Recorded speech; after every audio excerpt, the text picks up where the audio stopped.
Welcome to April.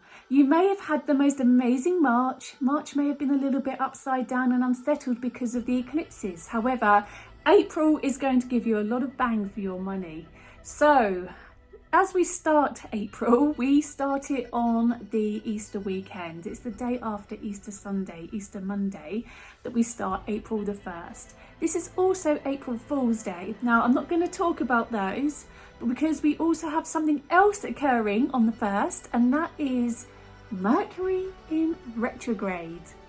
This is followed by the new moon eclipse on the 8th of April, followed by the full moon around the 23rd and 24th, and you'll be glad to hear about what happens on the 25th. Mercury is stationed normally again. The retrograde is over. So what does the Mercury in retrograde mean for you? On the 1st, we are going to have a shift of energy, and the retrograde is telling you that now is the time to take your time over big decisions. Double check the fine print, double check all of the contractual agreements that you are getting yourself into. Don't buy anything that could break, electronics or cars. Don't step into big purchases, and just read everything really, really clearly. You're also being asked to think about things a little bit more rationally. Use your intuition really, really carefully rather than your logic, because at the end of the day, do you know that feeling you get when you rush into something? You get overwhelmed and caught up in a moment, and you must have it now. There's going to be a lot of that over the next few weeks until we leave retrograde. So just sleep on a few decisions. Don't rush into anything, because you might find you learn to regret something. However, this is a really good time as well to really think about what you want to do in your life. Think of it a bit like a moon around a full moon when you're releasing stuff that you no longer want. Again, don't rush into it. Do some pros and cons, because this energy is going to help you really ruminate and think deeply. Now, around the Mercury retrograde, I would recommend you use carnelian. It's going to ground your energy and just help you be a little bit more creative in your approach rather than being spontaneous. It's going to ground you and just allow you to think a little bit more deeply. Is it what you really want? On the 8th, we have the most wonderful new moon. Now, again, it's an eclipse.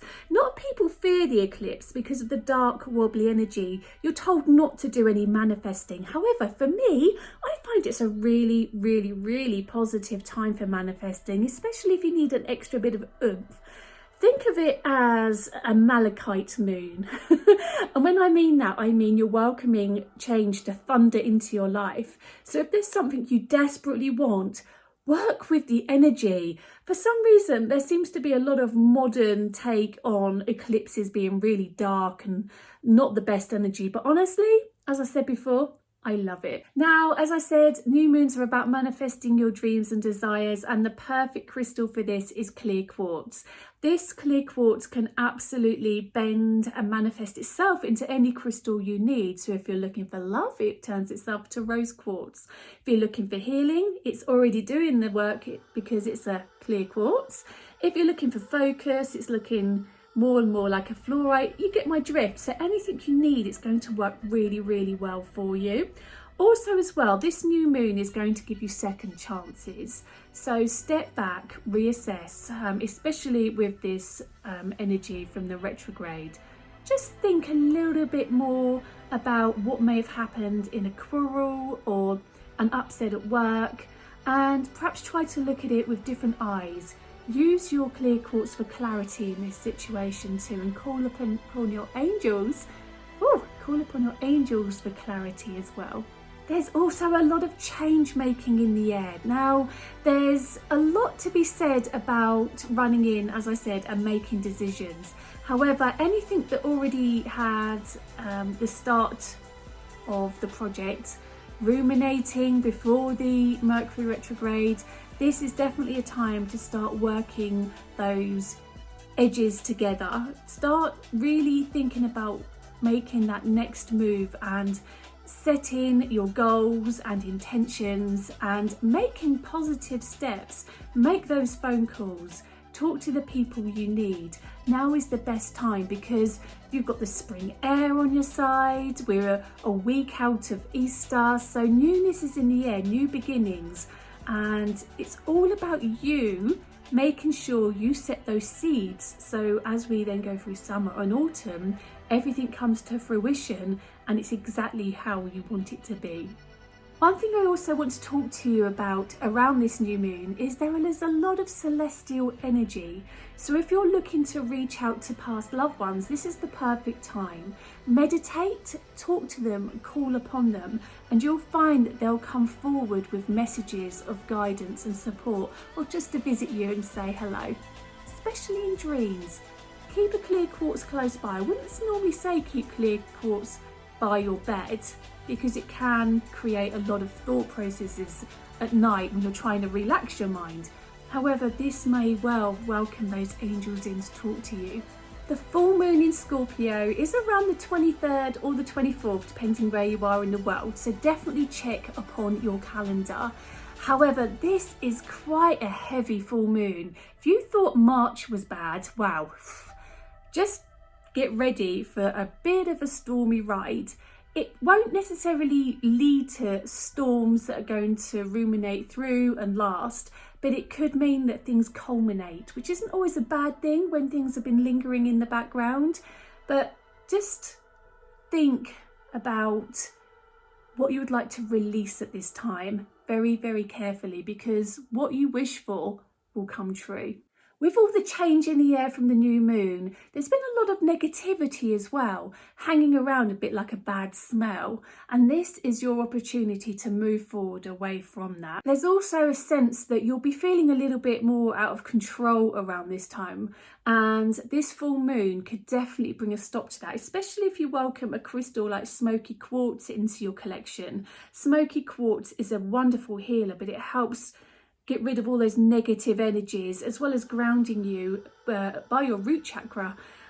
It's a wonderful crystal to have by your side. It's an ally. It's really good at work, actually. If you're having difficulties at work, smoky quartz on your desk is wonderful for supporting you, especially when you have uncaring colleagues, shall we say. And with it being the Scorpio moon, I feel that you going to experience a bit of a sting in your tail. So around this time, just be very mindful about how you talk to people, how you reach out to people, and how you communicate, because your words may have a lasting effect. And it's going to create quite a shock to some people if you start speaking your truth. Actually, sometimes it's really good to speak your truth, and I encourage that, but sometimes you just need to leave the words where they are, just while the situation irons itself out naturally, because you don't want to be the person that upsets the apple cart and the person that then everybody tends to blame. And just a note on that, with it being the full moon, you're just being reminded that sometimes by speaking your truth, it can bounce back on you really terribly. So just keep the communication to a lower level. Just watch from afar around the full moon, because you really don't want to be the person that everybody blames when it wasn't your fault at all. And finally, the full moon is about letting go, and I feel around the full moon it's going to be a time of releasing some jealousy, because you're looking at other people and you're getting a little bit jealous of the lifestyle they're leading. However, look at you. Look at the life you have. Look at all the good you have. Make a list of it now. And if you want to change something, change it. But just know that you have the power for your destiny. And perhaps what everybody shows isn't always exactly what it seems. So just concentrate on you and make sure that you have everything in the life that you desire. Clear away that stagnant energy and welcome in the newness, especially all the stuff you asked for on the new moon. Now is the time to give thanks to the moon, because it's ready to be received. Go for it. And yes, the 25th, Mercury is no longer retrograde, which means you can move forward with all those plans. You can sign that contract, you can buy your car, you can change your job, and you can speak your truth. Now, there is that blended energy from the full moon to Mercury retrograde. However, just be a little bit more careful about your approach. Over the last 2 weeks, hopefully you've just waited in the background, shall we say. But know that everything's good now. There is a brilliant energy on the horizon if you're looking to start a new job or business. Now is the time to make that happen. There's a lot of luck in the air as we start heading towards May.